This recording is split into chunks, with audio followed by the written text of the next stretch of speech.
Hello po sa lahat po ng mga Dover Cards at sa lahat ng mga nag-aantay sa updates po natin. Ano nga ba ang real reason sa likod ng schedule at absence ni Bimby Aquino at ang kanyang devotion kay Kris Aquino?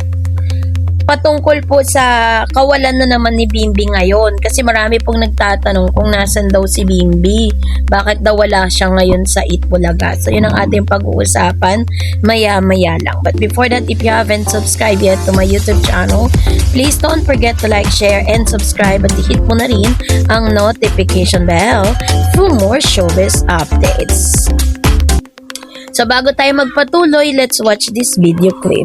Opo. Natuto kasi tayo kay Bimby. Oo, at kay Riza May. Doon tayo tumutok O, tinutukan natin yung anak niya naman talaga. Sinuporta naman talaga natin. Na ikinaliligayan niya. Yes. Siyempre, ang mga nagaganap ngayon kay Bimby, kaligayahan ng isang Kris Aquino. Totoo. Kaya lang nabagabag ako doon sa isang huling post niya, yung sobrang pananakit Ang video ng clip kanyang po mga na inyong buto sa napanood. Ayan na naman. yung 3 inches daw na mas mataas sa tuhod niya. Alam mo, Romel, ako nga, sumakit lang ng konti kahit itong balikat ko at itong daliri ko.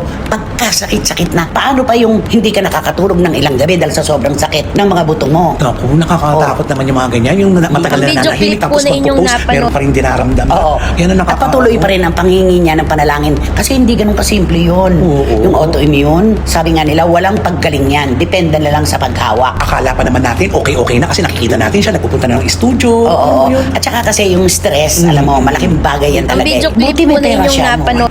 Buti masalapi siya. Buti milyonaryo siya. Oo. Kung sa iba lang nangyayari, yung sakit na yon ng tuhod, ay, nako, baka nalumpo na ngayon. Oo, at saka malamang hindi na nakakapag-post yan kasi iindahin niya ng bonggang-bongga yung pera, pag-uuspital. Pero ngayon, at least, di ba? Oo. Meron siyang agad-agad na paraan. Oo. Ang Parang video clip maibsan po na yung inyong sakit. napanood. Binilinan nga niya ang kanyang nurse at saka yung kanyang tagapag-alaga. Ang sabi, huwag niyo munang papasukin si kuya kasi 3 nights na akong walang tulog. Si Si Joshua, alam mo naman si Josh, napakalambing na bata. Ang mga special children, malalambing talaga. Sabi niya, kahit sandali lang daw, sabi niya, Ang short video lang, clip I'll po just na kiss inyong mama. napanood.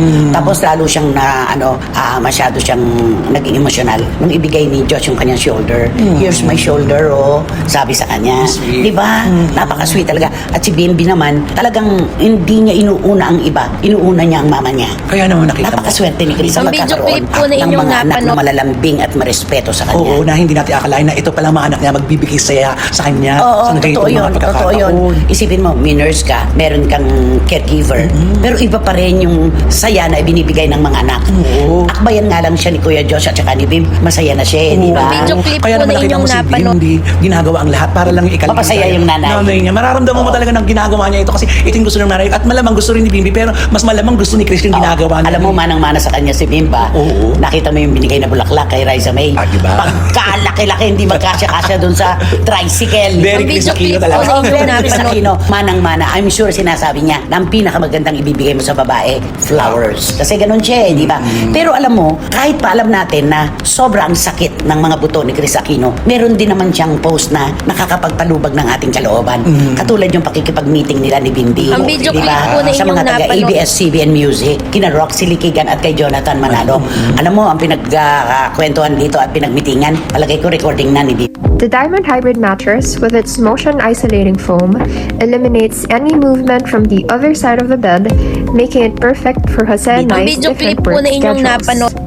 On top of that, we matched a wooden bed frame to fit our style and added Emma foam pillows for maximum comfort. Now, there's no more missing out on quality sleep no matter how crazy our schedules get. Don't forget to use my code upon checkout. As we slowly build our life Ang video together, clip po na we very inyong much napanood. agree. I'm sure, itinatrabaho talaga na magkaroon talaga ng single to si Bimby. Dapat talaga samantalahin yung init ng pagtanggap sa kanya ng publiko. Abay, kinikilig-kilig si Chris doon sa Kamo at May at ipagpatawad mo. Ay, sinabi mo pa. Kaya ginagawa talaga lahat kung ano yung makakapagpasaya sa kanya talaga, lalo na lang. True. Ang video clip Totoo yan. yun. Kaya, ang panahon talaga ganon. Merong malungkot ka, meron kang dinaramdam, pero meron namang ibibigay sa'yo ang kapalaran Pabawi, na, oo, bibigyan ka ng isang balita o isang senaryo na ikaliligaya mo at malilimutan mo Yes. ang nararamdaman mo sakit. Maganda Ganun naman. ka sa kanya, balanse. Correct. Diba? Ang Sumasakit video ang mga clip- buto niya. Si Bimby naman nakakapagpasaya sa kanya, saka si Kuya Josh. Kaya balanse pa rin, no? Correct. Basta huwag ka magpapastress, Chris. Alam mo naman, ang stress stress. Diyan nag-uugat ang lahat ng sakit. Huwag kang magpapadala dyan.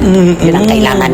Ika nga, may AI. Ang kailangan talaga, yung paano nila i-handle yung kanilang sitwasyon. Correct. Diba? Kaya ito isa si Bimbi ang nagpapalakas talaga at nagpapasaya kay Miss Chris Aquino. Kamusta naman ang Bimbi at ang Raisa May? Ay, naku, syempre, May painit lagnat pa rin ng bayan. Painit ng painit. Ako, hindi natin alam kung saan makakarating ito talaga. Araw-araw. Ano ba yan? Ang Nagpapaano video talaga clip. sila. Oo. Nagpapasaya ng ating mga kababayan sa Itbulaga. At saka si Bimbi, nakikita mo, araw-araw, nadidevelop siya ng nadidevelop. Tsaka natural.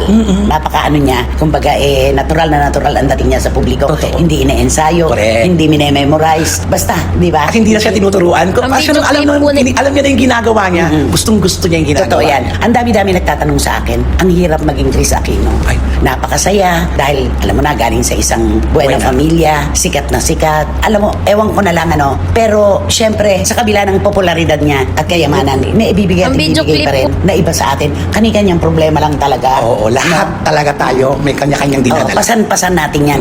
Dadalawa lang ang ating mga balikat pero ang dami nating pinapasan na problema sa mundo. At maganda si Chris Aquino, meron siyang nakaantabay na panggastos. Hindi na niya kailangan panghanapin. Ang video Anong clip oras po. niyang kailangan gawin ang isang ano, di ba? Oo, lahat ng kaginhawaan, ikagiginhawa ng kanyang nararamdaman, andyan, kayang-kaya niya. Ayan. Pwede bang Ang pakikantahan video mo si clip Chris? po na inyong napanood ay ilan lamang sa mga updates na inihatid netong si Manay Christy Permin patungkol nga dito sa kalagayan ng ina netong si Mr. Bimbi kasi if I'm not mistaken is ilang araw po bago lumabas yung balita na nag-post po itong si Miss Chris na siya po ay nakakaranas ng matinding pananakit ng tuhod. Ito po ay due or ito po ay marahil dahil na rin po doon sa doon sa kanya pong kalagayan or sa sakit, 'di ba? And kung ang kanyang yung devotion kasi ni Mr. Bimbi, parang ang priority niya talaga ang kanyang mami. At sinabi nga ni Miss Chris Aquino sa kanyang post na talagang unbearable yung sakit na nararanasan niya ngayon, yung pananakit ng tuhod, ganun. Kasi kasama po yun sa gamutan at sa sakit na talagang hanggang ngayon ay iniinda ni Miss Chris. So kaya naman, kung naitanong mo sa iyong sarili kung bakit tila bihira or kadalasan na nawawala siya sa appearance ng TV guesting katulad sa Itbulaga, si Bimbi Aquino po ang sagot ay usapin ng kawalan ng interest sa showbiz kundi isang napakalalim at napakagandang dahilan na may kaugnayan sa kanyang inang si Chris Aquino. Mula sa mga pinakabagong update sa buhay ng Aquino family, so narito ang ilan sa mga komprehensibong breakdown sa totoong dahilan. Hindi palaging nakakita si Bimbi sa live show. Bagamat mainit ang pagtanggap ng publiko at ng showbiz industry sa muling pagbabalik ni Bimbi sa kanya sa harap ng camera, kabilang na ang kanya mga guesting courtesy calls sa mga network executive at pakikipagkitang muli sa mga lumang nakasama sa industriya, nananatiling limitado at piling-pili ang kanyang mga appearance dahil sa kanyang isang pangunahing prioridad. Yun ay ang health, yung US health journey ni Chris Aquino. Kilala sa ang buong bansa ang patuloy na pakikipaglaban ng Queen of All Media na si Chris Aquino laban sa maraming autoimmune diseases. Dahil dito kailangan niyang manatili at magpagamot sa kanilang tahanan sa ngayon. Kasi 'di ba parang nandun siya sa condo.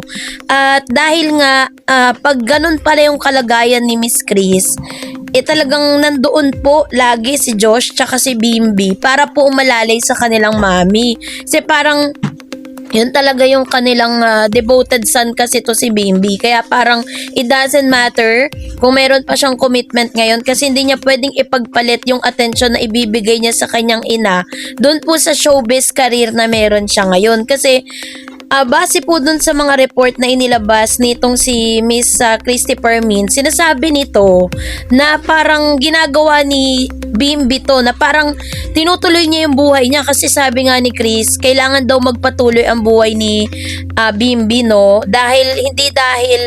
hindi pwedeng tumigil ang buhay ni Bimbi dahil lang meron siyang sakit. Gusto maranasan ni Chris lahat or gusto maranasan ni Chris Aquino na para sa kanyang anak na maranasan yung sarap din ng buhay at ma-enjoy niya yung youth yung pagiging kabataan niya, 'di ba? So si Bimbi ang tumatayong pangunahing kasama at alalay at lakas ng kanilang ina habang nagpapagamot ito. Sa tuwing may mga commitment or pagbisita si Bim ay panandalian lamang upang ayusin ang ilang personal na bagay o dalo sa mga importanteng imbitasyon bago agad bumalik sa tabi ng kanyang ina. Mismong si Chris Aquino ang nagpahayag ng suportado niya ang kagustuhan ni Bim na pumasok sa showbiz. Ngunit para kay Bimbi, mananatiling number 1 priority ang kalusugan at kapakanan ng kanyang ina bago ang anumang career or opportunity. Kaya naman talagang ang dami pong humahanga sa pagiging good son ni Mr. Bimbi, no? Kaya po sa tuwing may mga chance na hinahanap niyo po yung presence ni Bim, no? Doon po sa kanilang show. May mabibigat pong dahilan si Bim kung bakit po nawawala siya. It's either meron siyang other commitments or malamang sa malamang na siya po ay kasama ng kanyang ina. Kasi yun po yung balita na masakit man pakinggan, 'di ba, na talagang nagsasuffer talaga ng todo si Miss Chris dun sa sakit na dinadanas niya ngayon. Kaya naman from our team, ang prayer natin, tuluyan na pong gumaling si Miss Chris sa kanyang sakit. So, kayo po, ano nyo pong saloobin ninyo patungkol dito, mag-comment kayo sa comment section. And that's it for today. For more videos and updates, please don't forget to like and subscribe, and please don't forget to follow my Facebook page, Dar Eds TV and Dar Eds channel. God bless everyone.